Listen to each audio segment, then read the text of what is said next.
দিন যত গড়াচ্ছে ঢাকা আন্তর্জাতিক বাণিজ্য মেলায় তত বাড়ছে ক্রেতাদের ভিড়। শুধু ক্রেতাই নয়, দর্শনার্থী হিসেবেও ভিড় জমাচ্ছেন বিভিন্ন শ্রেণী পেশার মানুষ।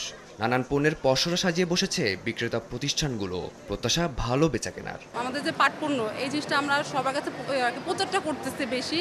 তারা আমাদের দেশি পণ্য ব্যাপারে তারা জানুক বুঝুক যে পাটটা কি বা কি ধরনের এটা আর কি আমরা ব্যবহার করতেছি, কি করলে আমাদের পরিবেশটা ভালো হবে, রক্ষা করা যাবে। বাংলাদেশের পণ্যটা আরও বেশি প্রসারিত হবে, আরও বেশি বিশ্বের বাজারে তাদের অবস্থানটাকে সুদৃঢ় করতে পারবে যদি দক্ষ জনবল থাকে। কাস্টমারদের চাহিদা অনুযায়ী ব্লেজারটা অনেক সবাই প্রাধান্য দেয়।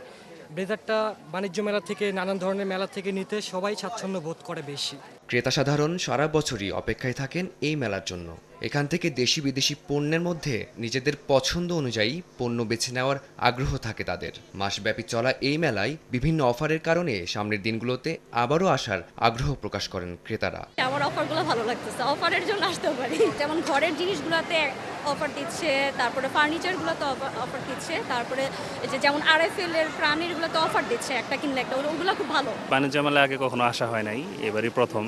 পাটের জিনিসপত্র কিনলাম কিছু, আর প্লাস্টিকের জিনিসপত্র কিছু কিনলাম। মাসব্যাপী হওয়া এই মেলায় প্রতিদিন সকাল 10টা থেকে রাত 9টা পর্যন্ত স্টলগুলো খোলা থাকলেও সাপ্তাহিক ছুটির দিনগুলোতে চলবে রাত 10টা পর্যন্ত। ফারদিন মাঝার, সময় সংবাদ, ঢাকা।